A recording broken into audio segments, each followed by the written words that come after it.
Guys, ito ang Mercado de San Lorenzo. Itong palengke ng Macau.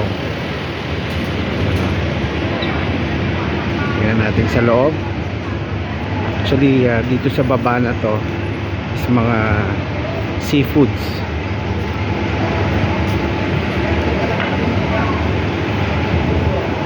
Tara, pasukin natin sa loob. Ayan guys, ang ganda ng palengke, linis.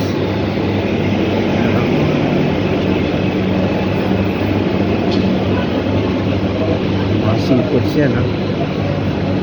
Isang palengke nila. Dito yung mga seafoods, dito yung mga shells. Mga shells sa mga yan. Ayan, ha? Mga shells. Lalaking isda. Ayan, o? Isdang bato. Laki.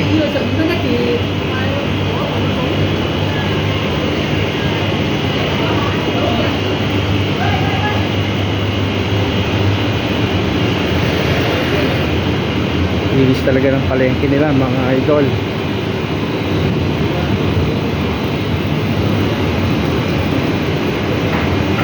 Ayun, no? Ayan.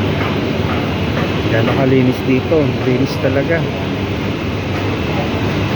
Talagang alaga. Ang bango pa. Tsaka yan, no?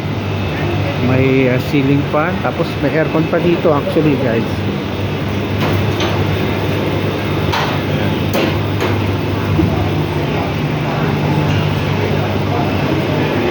Ito, mga seafood, crab, mga isda. Actually guys, hindi ako familiar sa mga isda eh.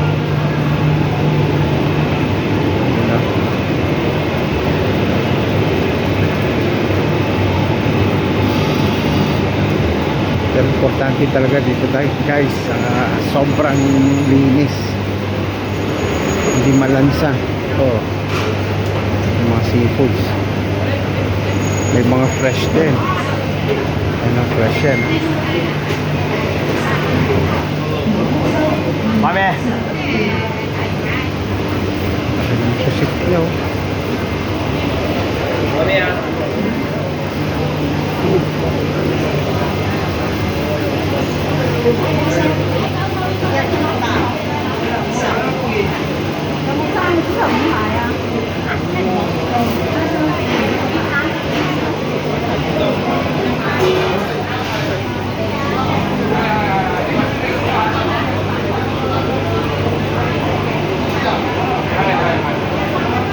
Mga fresh talaga dito guys, oh.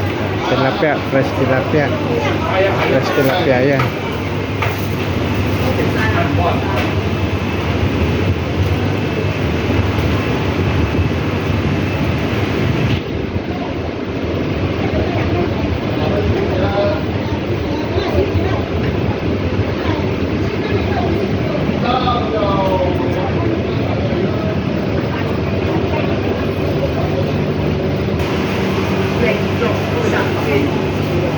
Ayan, no?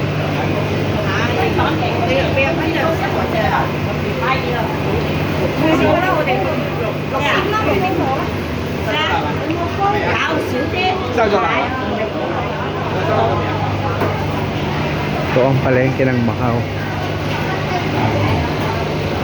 Talagang malinis siya. Actually guys, gabi-gabi talagang nililinis din nila to. General cleaning, spray din yan. No? Mga fresh talaga yan, no? No?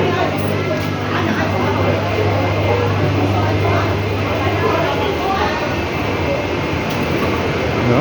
Tumatalon pa, oh guys. Talagang fresh na fresh. Buhay na buhay.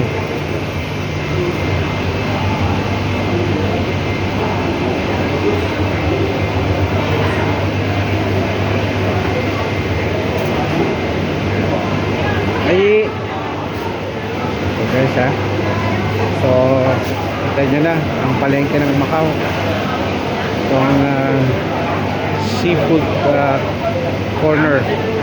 Banda nito, sa taas nito, second floor, mga meat naman, tsaka vegetable.